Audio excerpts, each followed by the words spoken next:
Genesis 2.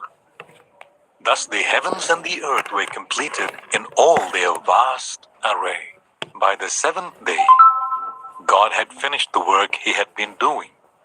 So on the seventh day, he rested from all his work. Then God blessed the seventh day and made it holy, because on it he rested from all the work of creating that he had done. This is the account of the heavens and the earth when they were created, when the Lord God made the earth and the heavens.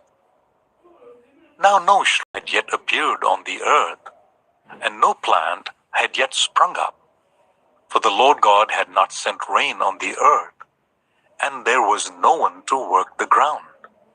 But streams came up from the earth and watered the whole surface of the ground. Then the Lord God formed a man from the dust of the ground, and breathed into his nostrils the breath of life, and the man became a living being. Now the Lord God had planted a garden in the east in Eden, and there he put the man he had formed.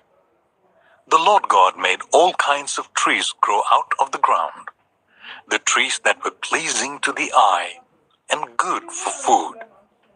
In the middle of the garden were the tree of life and the tree of the knowledge of good and evil. A river watering the garden flowed from Eden. From there, it was separated into 4 headwaters. The name of the first is the Pishon.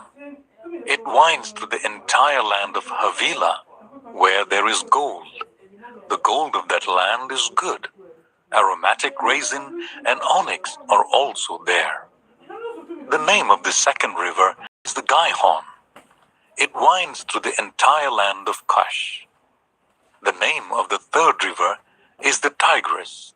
It runs along the east side of Ashur. And the fourth river is the Euphrates. The Lord God took the man and put him in the Garden of Eden to work it and take care of it.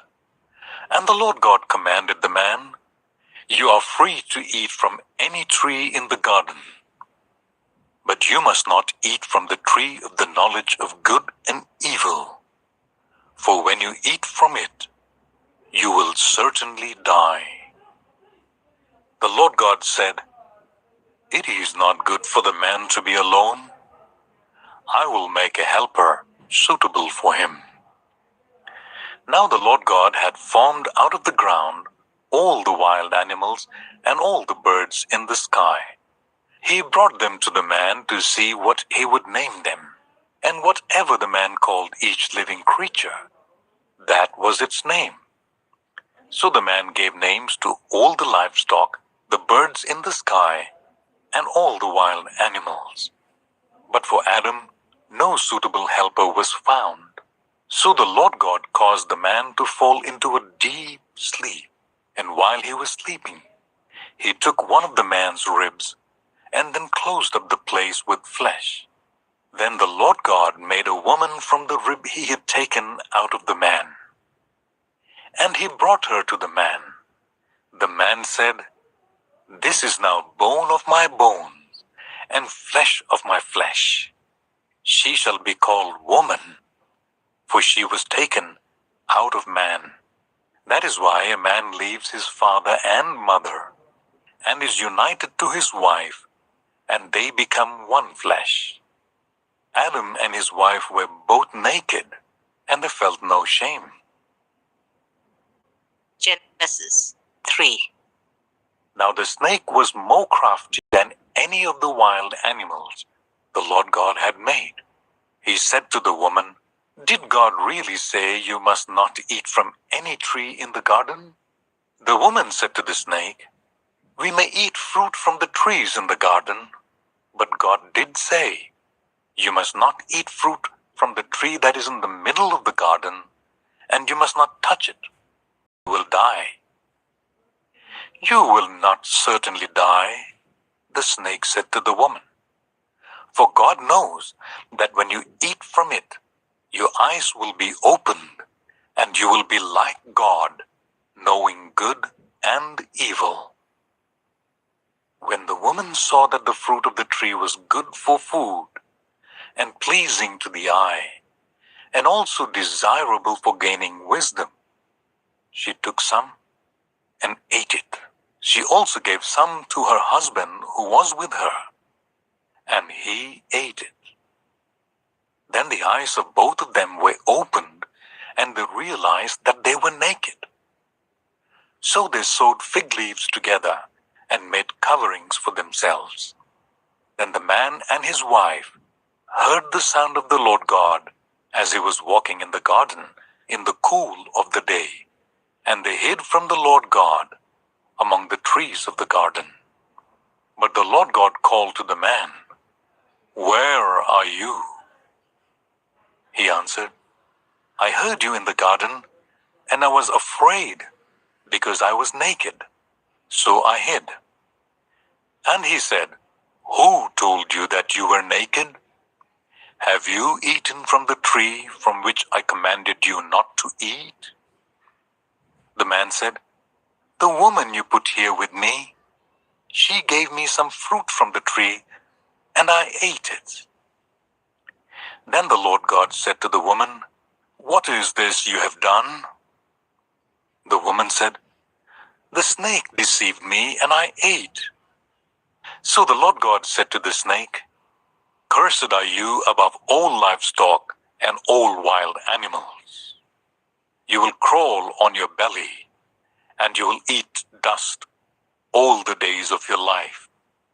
And I will put enmity between you and the woman, and between your offspring and hers. He will crush your head, and you will strike his heel."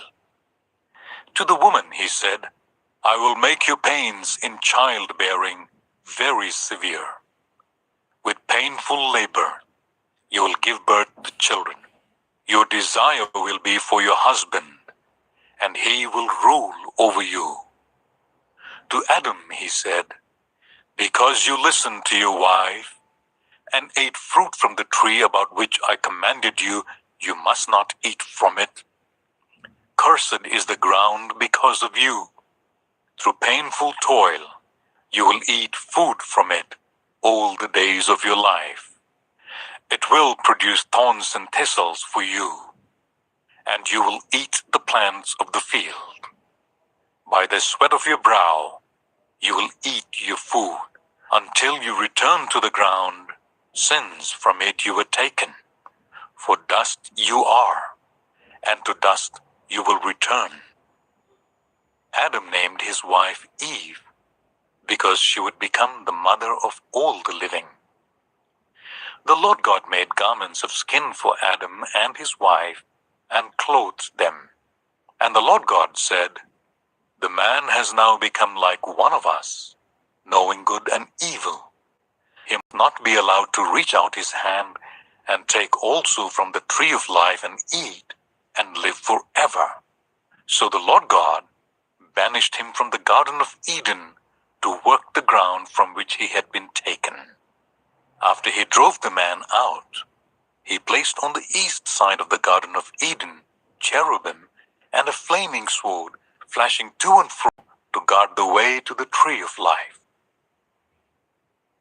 Genesis 4. Adam made love to his wife Eve, and she became pregnant and gave birth to Cain. She said, "With the help of the Lord, I have brought forth a man." Later, she gave birth to his brother Abel. Now Abel kept flocks, and Cain worked the soil. In the course of time, Cain brought some of the fruits of the soil as an offering to the Lord. But Abel also brought an offering, fat portions from some of the firstborn of his flock. The Lord looked with favor on Abel and his offering, but on Cain and his offering he did not look with favor. So Cain was very angry, and his face was downcast. Then the Lord said to Cain, "Why are you angry? Why is your face downcast? If you do what is right, will you not be accepted? But if you do not do what is right, sin is crouching at your door. It desires to have you, but you must rule over it. Now Cain said to his brother Abel, "Let's go out to the field." While they were in the field, Cain attacked his brother Abel and killed him. Then the Lord said to Cain, "Where is your brother Abel?" "I don't know," he replied. "Am I my brother's keeper?" The Lord said, "What have you done? Listen, your brother's blood cries out to me from the ground. Now you are under a curse and driven from the ground which opened its mouth to receive your brother's blood from your hand. When you work the ground, it will no longer yield its crops for you.